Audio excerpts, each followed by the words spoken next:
مشرکوں نے کی ہے، ایسے کہا جاتا ہے، لیکن ہمارا عقیدہ یہ بالکل بھی نہیں ہے۔ قرآن کی محافظت وہی کر سکتا ہے جو طہارت کی عظمتوں پہ ہو۔ قرآن کی محافظت کوئی عام میں نہیں کر سکتا، آپ نہیں کر سکتے۔ میں نے ابھی ایک آیت پڑھی، زبان پہ نہیں آئی، محافظت نہیں ہوئی اس کی، یہی ایک دلیل ہے۔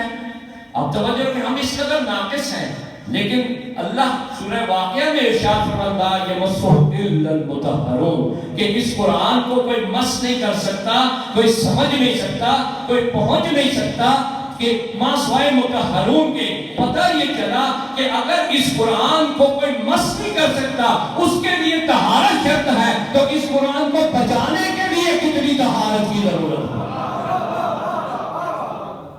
قرآن کو بچانے کے لیے کتنی طہارت کی ضرورت ہے؟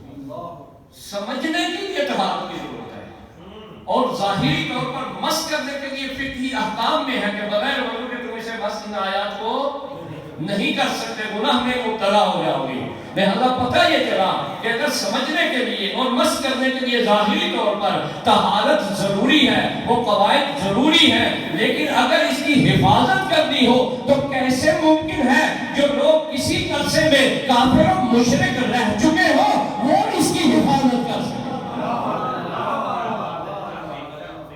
ممکن نہیں ہے کہ وہ اس کی حفاظت کر سکیں، کیونکہ قرآن ظرف مقنون میں ہے۔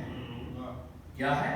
ظرف مقنون میں ہے، کتاب مقنون کہا اسے، یعنی چھپی ہوئی کتاب، جسے اپنے گھر میں نہ پتا ہو کیا حالات ہیں، وہ چھپی ہوئی کتاب کی طرف کیسے جا سکتا ہے؟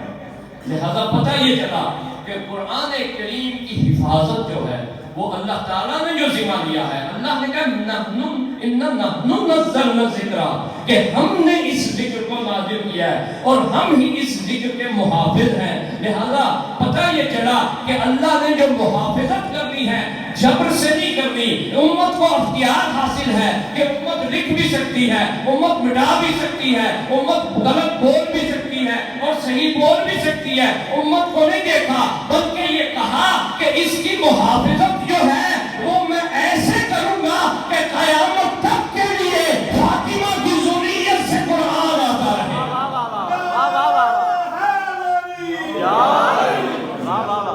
فاطمہ کی ذریت سے قرآن آتے رہے، اور وہ قرآن صامت قرآن نہیں ہوگی، وہ ناطق قرآن ہوگی، قرآن یک بعد دیگرے آتے رہیں گے۔ فاطمہ کو جو ہے مرکز قرار دیا اس قرآن کے لیے، کہا مرکز طہارت ہے فاطمہ کے ساتھ۔ اور یقین کریں بی بی معظمہ کا، کیونکہ آج دوست تھوڑے آئے ہیں، کل زیادہ آئیں گے تو موضوع کو میں زیادہ نہیں اوپن کروں گا، آج کا جو ہے بیان کروں گا آپ کی خدمت میں کہ بی بی معظمہ کا نقش اور کردار پاک جو ہے وہ اس اسلام کے لیے ایسے ہے کہ اسلام کی بنیاد کو بی بی نے بچایا۔ سید الشہداء نے بعد میں بچایا ہے، سید الشہداء کے تمام اعمال عالی جو ہیں وہ سب کے سب مرہون منت ہیں بی بی معظمہ کے، یعنی سید الشہداء کو عام و خاص مانتے ہیں کہ سید الشہداء کی ہستی بہت بلند و برتر اس سلسلے میں کہ ہر کافر مشرک ملحد جو بھی ہو وہ کہتا ہے حسین میں جرأت تھی، کیونکہ جرأت کا تعلق جو ہے ممکن ہے مذہب سے نہ جوڑا جائے، ہے تو مذہب سے ہی تعلق اس کا، کیونکہ جرأت کا تعلق توکل سے ہے، توکل کا تعلق عقیدے سے ہے، عقیدہ توحید کا ہے، توحید سے سب سے بڑے پروچار جو کرنے والے ہیں وہ محمد و آل محمد ہے، اسی لیے جرأت انہی کے دروازے سے ملتی ہے۔ اور سید الشہداء سے یا پوچھا جاتا ہے کہ آپ کو جرأت کہاں ملی؟ کہا میں نے چھوٹے ہوتے ہوئے اپنی ماں کو دیکھا تھا باطل کے مقابلے میں، میں نے بچپن میں اپنی آنکھوں سے دیکھا تھا باطل کا مقابلہ کرتے ہوئے، یعنی میرے لیے تعلیم تھی وہ، بے شک میں امام ہوں، لیکن میری جس گود میں میں تربیت پایا ہوں اس گود نے مجھے جرأت بخشی ہے، مجھے عظمت بخشی ہے۔ میں اگر سید الشہداء قرار پا رہا ہوں اس کی وجہ کیا ہے؟ اس لیے کیونکہ میں نے فاطمہ الزہرا سے تعلیمات لی ہے. فاطمہ الزہرا کی تعلیمات کا اثر ہے. خدا کی قسم تمام ائمہ اپنے اپنے زمانے میں یہ ارشاد فرماتے رہے ہیں کہ ہماری جدہ فاطمہ الزہرا ہماری مشعل راہ ہے. یعنی ہم امت کے لیے امام ہیں، ہم امت کے لیے رہنما ہیں، ہم امت کے لیے رہبر ہیں. اور وہ رہبر جو اللہ نے بنائے ہیں، امام وہ جو اللہ نے بنائے ہیں. لیکن ہم جب بھی مشکل میں پڑتے ہیں ہم توسل بھی فاطمہ کے نام سے کرتے ہیں اور عظمت کے ساتھ ہم فاطمہ کی تحلیل اور علم سے استفادہ کرتے ہیں. سیدہ طیبہ طاہرہ جناب فاطمہ الزہرا سلام اللہ علیہ بلند سے بلند تر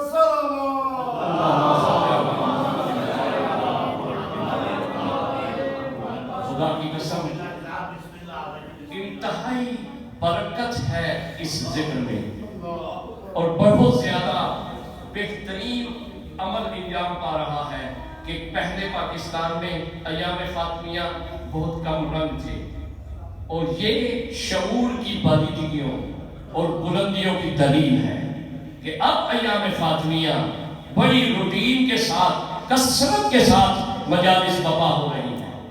جس طرح 40 مخفی تھا، چہلم مخفی تھا، یہاں پہ کوئی زیادہ جلوس وغیرہ نہیں ہوتے تھے، اسی طرح ایام فاطمیہ بھی ملک میں رائج زیادہ نہیں تھے. لیکن یہ برکت ہے کہ حضرت کے ظہور کا زمینہ ہموار ہو رہا ہے. یہ ایام فاطمیہ کا احیاء کرنا، اس کا زندہ کرنا، اس پوری ایام کو منانا اور پرشکوہ انداز سے منانا اور غم و حزن و ملال کے ساتھ منانا، یہ دلیل ہے کہ یہی ذکر جو ہے وہ اول خرابی جو آ گئی تھی سسٹم کے اندر، جس کو بی بی معظمہ نے ہائی لائٹ کیا تھا، بتایا تھا یہ خرابی ہے، اس خرابی کا ذکر ہوگا اور بی بی کی تعلیمات پہ عمل ہونا شروع ہو جائے گا. جب یہ دو کام ہو جائیں گے، پہلے لا ہوگا، پھر لا الہ الا اللہ ہوگا، تب پھر جو ہے مہدی کا ظہور ہو جائے گا. اور یہ حقیقت بات ہے، یاد رکھیں اتحاد متحد رہنا وقت کا تقاضا ہوتا ہے. اگر نہ انسان رہے تو خود ہی تنگ ہوتا ہے. ایک گھر میں مختلف مزاج کے لوگ ہوتے ہیں، پھر اگر شادیاں ہو جائیں مختلف مزاج کے لوگ آ جاتے ہیں، کچھ چلے جاتے ہیں. لیکن گھر جو سمجھدار لوگ ہوتے ہیں وہ گھر کو بچانے کے لیے ایک دوسرے کو برداشت کر کے رہتے ہیں، اس گھر میں وہاں سے نکل نہیں جاتے ہیں. لہذا جو تعلق کم از کم رکھتے ہیں رہائش میں بلاخر اگر اللہ کر بھی لے تو تعلق ضرور اس گھر سے رکھتے ہیں. یہ ذہن میں رکھ لیں کہ اتحاد اور وحدت جو ہے وہ اولین انسان کی ضرورت ہے. بلکہ حیوان بھی جنگل میں بعض اوقات اتحاد کے ساتھ رہتے ہیں، ہمیں بھی رہنا ہے. اس اتحاد کے ضمن میں شعور کی باریکی کو کم نہیں کرنا ہے اور نہ ہی جو ہے خوف و حزن کی وجہ سے ہم نے بھی ٹریک ہونا ہے. ہم نے یہ بتانا ہے اگر تم وحدت حقیقی تک پہنچنا چاہتے ہو تو وہ مہدی کے علم بردار ہونے سے تمہیں نظر آتا ہے، وگرنہ تم کبھی وحدت حقیقی تک نہیں پہنچ سکتے. وحدت مجبوری تمہاری، وحدت معاشرتی، وحدت قانونی یعنی قانون کی وجہ سے مثلا خوف کی وجہ سے یا مصلحت کی وجہ سے یا مختلف طریقوں کی وجہ سے وحدت اور درجہ رکھتی ہے. لیکن حقیقت کے ساتھ دل سے مان کر ایک پرچم تلے آ جانا جو ہے وہ ایک الگ وحدت ہے. اللہ اسی لیے جو ہے وہ انتظار کروا رہا ہے آپ کو. یہ اسی وجہ سے ہے کہ جب سب جمع ہو جائیں گے ایک پرچم تلے، وہ پرچم کیا ہوگا؟ وہ فاطمہ کا بیٹا ہوگا جو چھپا ہوا تھا. پھر اس کے بعد فاطمہ کے بدلے اطہر سے سفر کرتا ولایت کا ظاہر ہوا اس دنیا میں. اور اس کے بعد اب انتظار میں ہے کہ تم سب فاطمہ کے علم پہ جمع ہو جاؤ، فاطمہ کی حقیقت کو مان لو تو تب ظہور مہدی ہو جائے.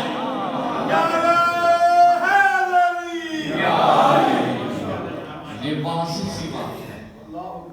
مولا کا ظہور اکثر جوان پیچھے کب ہے خدا جانتا ہے کب ہے. کوئی بھی مولا امام حسین علیہ السلام فرماتے ہیں کہ جو کہے گا کہ فلاں وقت یا فلاں سن میں یا فلاں تاریخ کو مولانا ظہور جھوٹا ہے،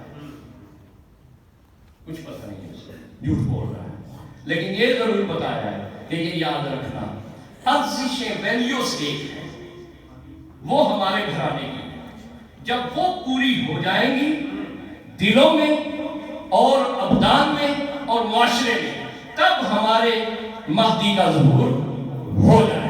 وہ ویلیوز کیا ہے؟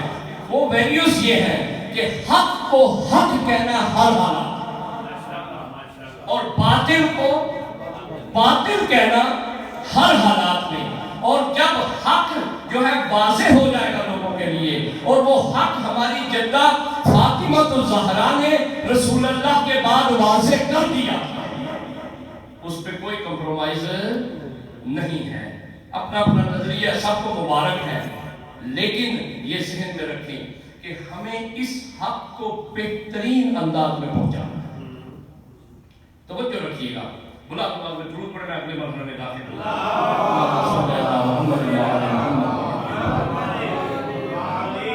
بی بی معظمہ نے قرآن کی جو حفاظت فرمائی ہے اللہ کے اذن و حکم و طاقت سے، وہ کیسے فرمائی ہے؟ کیا اللہ نے مجبور کیا ہے کسی کو کہ قرآن کوئی غلط نہ لکھے، غلط نہ پڑھے یا غلط تفسیر نہ کرے؟ متعدد بار یہ ہو رہا ہے، یہ حفاظت نہیں ہے، غلط لکھ سکتا ہے، اسی طرح غلط پڑھ سکتا ہے، یاد بھول کے بھی بھول کے بھی، اسی طرح جو ہے ترجمہ اور تفسیر تو اللہ ماشاءاللہ ہر ایک نے اپنی مرضی کی ہوئی ہے، اور وہ یہ بھی دعویٰ نہیں کر سکتا کہ یہی اللہ چاہتا ہے، وہ یہ بھی دعویٰ نہیں کر سکتا کہ یہی اللہ کی مراد ہے، مرید کی یہی مراد ہے۔ لہذا پتہ یہ چلا کہ جب نہیں ہے یہاں پہ اللہ نے کیسے حفاظت کی۔ ایک جملہ میں نے پہلے عرض کیا کہ اللہ نے فاطمہ الزہرا کے ذریعے طہارت کی عورت سے، کیونکہ قرآن کے لیے طہارت لازمی ہے، حتمی امر ہے، لہذا فاطمہ زہرا کے ذریعے طیب و طاہر امام بھیجے۔ وہ جو امام بھیجے وہ کیا تھے؟ بلکہ ایک تحقیق کے تحت خود فاطمہ الزہرا نے دوسرا انداز کیا تھا حفاظت کا کہ بی بی معظمہ نے قرآن کی ہر آیت کی اپنے بدن اطہر سے تفسیر کی، اپنی زبان سے تفسیر کی، اپنے تمام ارزشوں سے، ویلیوز سے تفسیر کی، اپنے افعال سے تفسیر کی، اپنے کردار سے تفسیر کی، اور بتا دیا غلط پڑھنا اور ہے، سننا اور ہے، لکھنا اور ہے، اور قرآن کو مرید کی مراد جیسے پیش کرنا اور ہے، جو میں کر کے جا رہی ہوں، جو میں کر کے جا رہی ہوں، جو میں کر کے جا رہی ہوں، کوئی دھوکہ نہ کھائے، کوئی کسی کے پیچھے نہ چلا جائے کہ یہ صحیح قرآن جو ہے اس کے پاس ہے، نا میں تفسیر کروں۔ توجہ رکھیے گا، قرآن کریم میں اللہ تعالیٰ نے رسول اللہ کو حکم دیا، یا ایھا الرسول بلغ ما انزل الیک من ربک وَإِن لَمْ تَفْعَلْ فَمَا بَلَّغْتَ رِسَالَتَهُ۔ ہے نا آپ نے کہ اللہ نے تمام رسالت پہنچا دینے کے بعد، کیونکہ یہ جملہ قبلہ صاحب موجود ہے، جعفری صاحب بھی ہے، مدر صاحب بھی عالم ہے، مجھ سے زیادہ صاحب، یہ جملہ بتا رہا ہے کہ جملہ آخر میں ہے، کیونکہ یہ کہنا کہ تم نے کوئی کام رسالت کا نہیں کیا، یہ جملہ بتا رہا ہے کہ رسالت کے کام کیے ہوئے تھے، گویا کے لفظ آیا گویا کے، اگر یہ نہ کیا تو کچھ بھی نہ کیا، پتہ چلا سب کچھ ہو چکا تھا، ایک باقی رہتا تھا، سب کچھ ہو چکا تھا، رہتا کیا تھا؟ ایک رہتا تھا، ایک کام رہتا تھا۔ اس وقت پھر اللہ نے کہا وَإِن لَمْ تَفْعَلْ، اور اگر یہ نہ کیا فَمَا بَلَّغْتَ رِسَالَتَهُ، یہ کوئی دھمکی نہیں کی نعوذ باللہ، کیونکہ محبوب کو دھمکی سے کلام نہیں کرتا۔ یہ اصل میں کیا تھا؟ بتایا تھا اے رسول اگر یہ حکم نہ پہنچا تو سسٹمیٹک اعتبار سے سسٹم کے تحت آپ کی رسالت ختم ہو جائے، یعنی بچ نہیں پائے گی۔ آپ نے محنت کی ہے، آپ نے تمام رسالت کو پہنچایا ہے، کما حق کا وہ پہنچایا، بڑی صدق کے نیت سے پہنچایا، بڑی صدق کے لسان سے پہنچایا۔ میں گواہی دیتا ہوں کہ آپ نے پہنچایا، یا اللہ کہہ رہا ہے کہ پہنچایا ہے، یہ تو نہیں کہ نہیں پہنچایا۔ خود اسی آیت میں اللہ نے کہا تم نے پہنچا دیا ہے، لیکن یہ پہنچانا اس کی بقا کی علامت ہے۔ یہ تم نے پہنچا دیا ہے، یہ پہنچاؤ گے تو یہ بچے گا۔ اب توجہ رکھیے گا، اب توجہ کہ جب رسول اللہ کو اللہ نے کہا یہ پہنچے گا تو تب بچے گا۔ اب رسول اللہ نے تو پہنچا دیا، من کن تو مولا ہو فہذا علی المولا کہہ کے اعلان کر دیا، لیکن امت نے رسول کی آنکھ بند کرتے ہی اپنے سسٹم کا آغاز کیا۔ بی بی معظمہ نے فرمایا رک جاؤ، میں آ رہی ہوں، میں بتا رہی ہوں، میرے پاپا نے پہنچا دیا تھا۔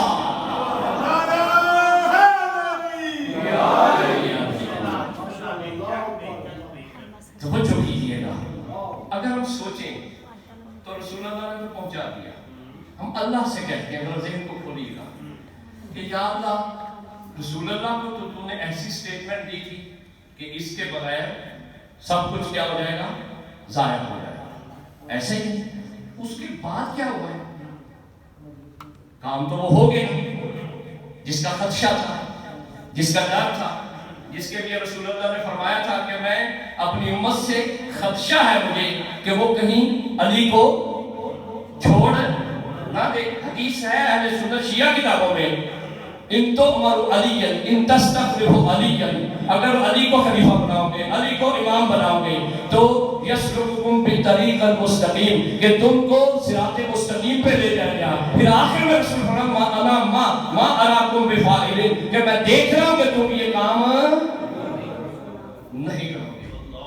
اور یا علی علیہ السلام سے بھی کہا تھا یا علی میرے بعد صبر کرنا، تیرا حق نصب ہو جائے گا، تو نے صبر کرنا۔ یہ بھی دلیل موجود ہے، یعنی رسول اللہ کو بھی علم تھا کہ یہ جو حکم اتنا اہمیت رکھنے والا ہے، جس جو ضمانت ہے رسالت کی بقا، اس حکم پہ عملاً کچھ بھی ہوگا نہیں۔ توجہ رکھیے گا، غور کیجیے گا، اگر میں آپ کو سمجھا پایا ایک حقیقت تک آپ کو لے کے جا رہا ہوں۔ دیکھیے کہ جب رسول اللہ نے اللہ کے امر پہ جو معمول تھے وہ انہوں نے انجام دے دیا، لیکن اس کے بعد امت نے اپنے سسٹم کا آغاز کر دیا۔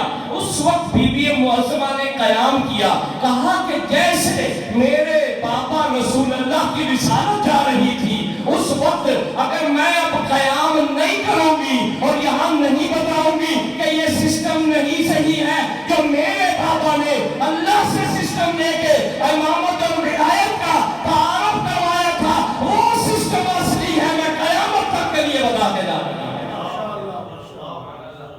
وگرنہ عملاً کیا ہوتا کہ ہم بھی آج یہاں میں بیٹھے ہو، یہاں شعور نہ رکھتے، ہم علی ولی اللہ کہہ کے خلیفہ بلا فصل نہ کہتے، قطعاً ہمارے ذہن میں یہ مفہوم ہی نہ آتا۔ یہ جو کچھ ہے یہ عنایات سیدہ سلام اللہ، اگر ورنہ کیا ہوتا، رسول اللہ کی محنت بھی ختم ہو جاتی۔ قرآن کی اس آیت کو اللہ نے جو اتنی شدت سے بیان کیا، اس کی شدت ختم ہو جاتی، اس حکم کی جو حقانیت ہے وہ بالکل مٹ جاتی ہے۔ بی بی معظمہ نے دیکھا کہ بابا نے تو پہنچا دیا، اس میں کوتاہی نہیں برتی۔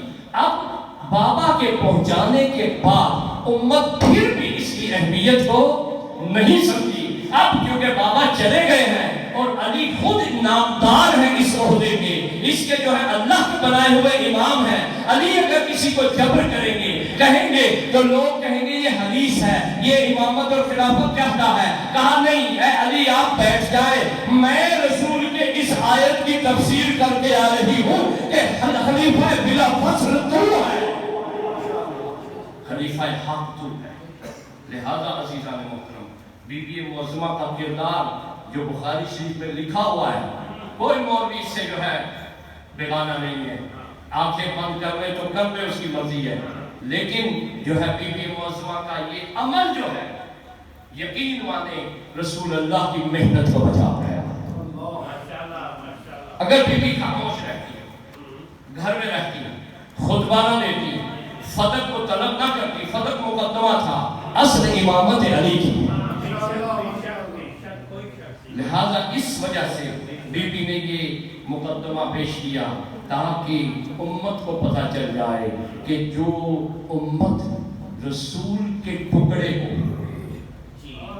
فاطمہ تو بضعت ہو یا بضعت ہو منی، فاطمہ میرے جگر کا نہیں، فاطمہ میرا ٹکڑا ہے، یعنی میں محمد ابن عبداللہ کا نہیں، میں رسول اللہ کا ٹکڑا ہوں۔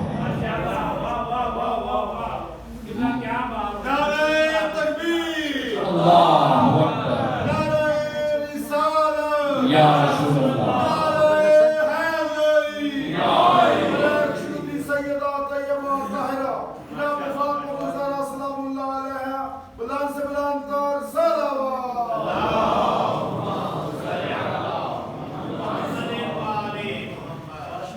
توجہ رکھیے نا، ہر انسان اپنی بیٹی کو عزیز سمجھتا ہے اور ہوتی ہے اس کے لیے اللہ کا قانون ہے، تو وہ کہتا ہے اسے کہ یہ میرا ٹکڑا ہے، لیکن وہ شخص کا ہوتا ہے، یعنی کوئی بھی شخص ہے، مثلا میں ہوں، میں اپنی بیٹی سے کہوں گا تم میرا ٹکڑا، امجد کا ٹکڑا ہو گیا، لیکن یہاں کمال یہ نہیں، رسول اللہ نے کہا محمد کا ٹکڑا ہے، میں نے کہا امجد کا ٹکڑا ہے، تو اتنی بات بنتی نہیں ہے۔ رسول اللہ نے کیا فرمایا؟ اے فاطمہ تو رسالت کا ٹکڑا ہے، تو رسالت کا ٹکڑا ہے، کل رسالت میرے پاس ہے، کل رسالت میں ہوں، بلکہ یہ سمجھایا کیونکہ امت میں اتنی طاقت نہیں تھی کہ ان مفاہیم کو بدل سکے، ان کو جو ہے لے سکے، بدل دیا امت نے بڑا کچھ۔ اب رسول اللہ نے تھوڑا تھوڑا بیان کیا۔ جب معراج والے سلمان و ابو ذر آتے تھے تو انہیں یہ کہتے تھے کہ اگر تم نے مجھے دیکھنا ہو میرے بعد اور میرے کردار کو خاص طور پہ دیکھنا ہو تو فاطمہ الزہرا اور علی نے میرا کردار دیکھنا۔ اگر تم دیکھنا چاہتے ہو تو میں تمہیں دو ہستیوں میں دوں گا، اور اس کی شہادت ام المومنین حضرت عائشہ نے بخاری شریف میں بھی دی ہے، سنن ابی داؤد میں بھی دی ہے، ترمذی میں بھی دی ہے۔ کیا حدیث ہے کہ جب فاطمہ چلتی تھی ہم کہتی تھی ازواج کہ محمد چل رہے ہیں، جب فاطمہ بولتی تھی تو ہم کہتی تھی محمد بول رہے ہیں۔ باقاعدہ روایت ہے کئی کتابوں میں کہ جس میں مسلسل کہا ہے، حضرت ام المومنین کی طرف سے ہے۔ کیا روایت ہے؟ روایت یہ ہے کہ مردوں میں سب سے زیادہ شبیہ رسول کے علی ہیں اور خواتین میں فاطمہ الزہرا ہے۔ یہ مسلم روایت ہے۔ پتہ یہ چلا کہ ٹکڑا ہونا اس وقت کا تقاضا تھا۔ رسول نے کہا ان کو پتہ نہیں یہ سمجھ آئے یا نہ آئے، لیکن ام المومنین نے یہ تفسیر کر دی کہ ٹکڑا نہیں تھا بلکہ کمال رسالت کی شبیہ ہے فاطمہ الزہرا، کمال رسالت کی ہے شبیہ۔ اب رسالت کوئی ایک خاص شے کا نام نہیں ہے، رسالت اوصاف کا نام ہے، کمالات کا نام ہے۔ مراد کیا ہے کہ جو کمال رسول میں پایا جاتا ہے وہی کمال فاطمہ الزہرا میں پایا جاتا ہے۔ یہ حقیقت ہے۔ مثلا رسول کی سب سے پہلے دو کمالات ہیں جو سارے مسلمان کیا کہتے ہیں، بچپن سے کہتے آ رہے ہیں، لیکن ان کا ترجمہ تھوڑا بدل دیتے ہیں۔ کہتے ہیں رسول صادق بھی تھے اور امین بھی تھے۔ یہ دو باتیں ہیں، یہ رسالت کی بنیاد ہے، صادق ہونا اور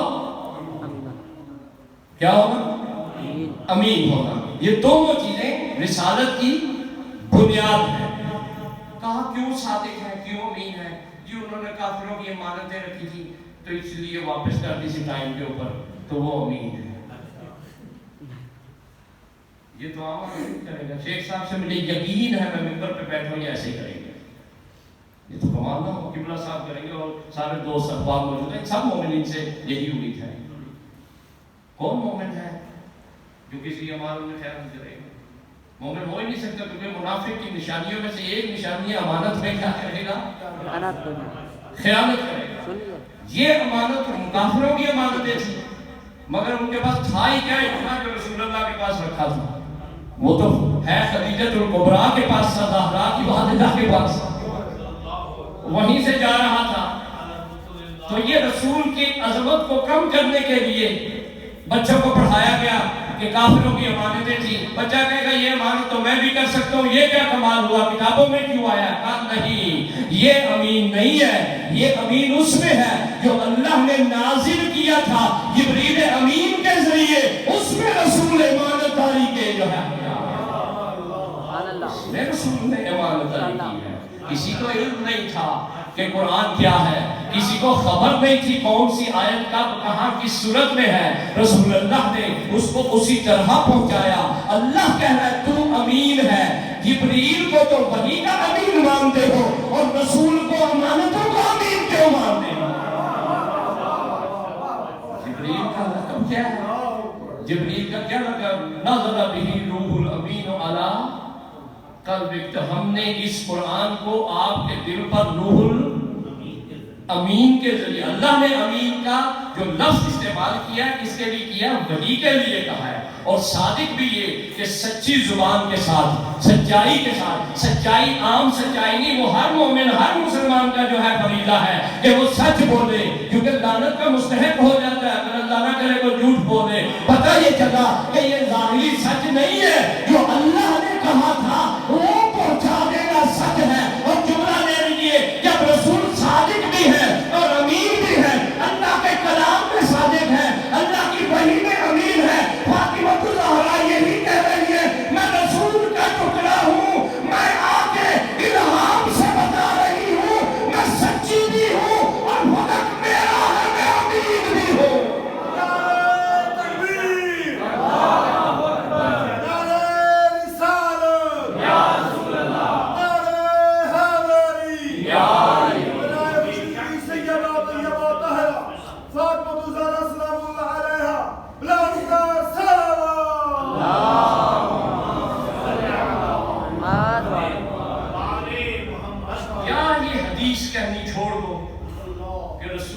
بخاری شریف میں ہے فاطمہ تو بضعۃ منی، کہ فاطمہ میرا ٹکڑا۔ یہ حدیث بخاری شریف میں ہے، دو سندیں ہیں بخاری میں۔ یا یہ چھوڑ دو تو یا پھر جو ہے اگر کہتے ہو کہ ٹکڑا ہے رسول کا تو رسول کی بنیادیں دو ہیں، صدق اور امانت۔ جہاں فاطمہ بولے گی سچ بولے۔ دیکھیں یہ کنٹروورشل بات نہ کریں کہ نہیں پتہ نہیں تھا، علم نہیں تھا، کیا تھا، یہ تھا، وہ تھا، یہ باتیں نہیں ہو سکتی۔ لہذا عزیزان محترم، فاطمہ الزہرا کی عظمت بہت بلند ہے۔ فاطمہ الزہرا کا نظام الہی ہے، اس میں کسی بھی شخص کو کسی طریقے سے جو ہے کوئی دوسری رائے پہ عمل نہیں کرنا۔ فاطمہ نے حق کہا، فاطمہ حق کہنے والی ہے، اور اسی طرح جس طرح رسول صادق اور امین ہے، بی بی معظمہ نے ارشاد فرما دیا کہ میں جو ہوں میں الہام سے کلام کر رہی ہوں۔ میں کیا کر رہی ہوں؟ الہام سے کلام۔ میں اپنی مرضی سے کلام کرنے نہیں آئی۔ خطبہ فدقیہ میں جو جملے موجود ہیں اس کے شروع میں حمد کے بعد بی بی معظمہ نے جو اپنے کلام کو بنیاد دی ہے وہ یہ فرمایا کہ میں جو کچھ کہوں گی الہام سے کہوں گی۔ میرے باپا وحی سے کلام کرتے ہیں اور میں الہام سے کلام کرتا ہوں۔ لہذا عزیزان بی بی معظمہ نے صدق و امانت سے گفتگو کیا۔ کل انشاءاللہ تفصیل سے مزید عرض کروں گا آپ کی خدمت میں کہ بی بی معظمہ نے کیسے قرآن کو بچایا۔ قرآن کریم کی حفاظت فقط ایک ذات ہے، وہ فاطمہ الزہرا نے کی ہے۔ اس کے علاوہ جتنے فاطمہ کی ذریت سے آئمہ تھے وہ فاطمہ سلام اللہ علیہا کے مرہون منت ہیں۔ اسی لیے مولا نے فرمایا نحن حجت علیکم کہ ہم تم پر حجت ہیں، اور ہماری جدہ فاطمہ الزہرا سب پر ہمارے لیے مشعل راہ ہے، ہمارے لیے دلیل ہے، ہمارے لیے نجات ہے۔ ہم جب بھی کسی مشکل میں پڑ جاتے ہیں امام ہوتے ہوئے تو ہم اللہ کو واسطہ دیتے ہیں ان پسلیوں میں، ٹوٹی ہوئی پسلیوں۔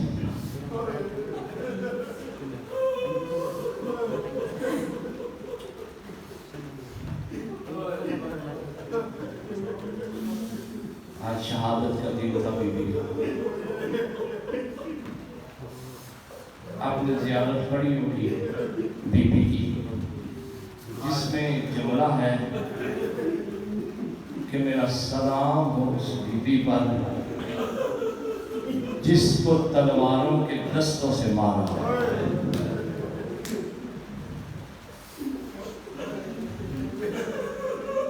اور یہ بھی جملہ ہے کہ میرا سلام ہو اس بی بی پر کہ جس کی پسلیاں ٹوٹی ہوئی۔ یہ بھی جملہ ہے میرا سلام ہو اس پر کہ جس کو حق نہ دیا گیا، جس کو اپنی ارث سے محروم کر دیا گیا۔ عزیزان محترم، عزاداران سیدہ سلام اللہ علیہا، میں صبح سے مجلس سے پڑھ رہا ہوں، سفر پہ بھی تھا، ہر جگہ پہ میں نے ایک جملہ ضرور بولا ہے، یہاں بھی ضرور کہوں گا کیونکہ روز شہادت ہے۔ میں ابھی مشہد مقدس میں گیا تھا تو میں نے مولا رضا کے روزے پہ ایک بینر لگا ہوا دیکھا، اس بینر پر مولا علی کا جملہ لکھا ہوا تھا، فاطمہ الزہرا کے متعلق جملہ یہ لکھا ہوا تھا، یا رسول اللہ۔ یہ کب جملہ کہا ہے علی نے؟ کہ جب جنازہ لیا نا فاطمہ الزہرا کا رات کو، اندھیرے میں جنازہ لیا ہے، ایک مرتبہ رسول اللہ کے سپورٹ کرنا چاہا ہے، کوئی بھی پاس نہیں تھا، مولا نے سب کو حکم دیا تھا چلے جاؤ۔ جب جنازہ ایک مرتبہ دینا چاہا ہے نا، دو ہاتھ آئے ہیں قبر سے، کہا علی میری امانت واپس کر دو، اے علی میری امانت واپس کر دو۔ مولا علی نے کہا یا رسول اللہ اپنی امانت لے لیجئے، لیکن اس امت نے اتنا اجر رسالت دیا ہے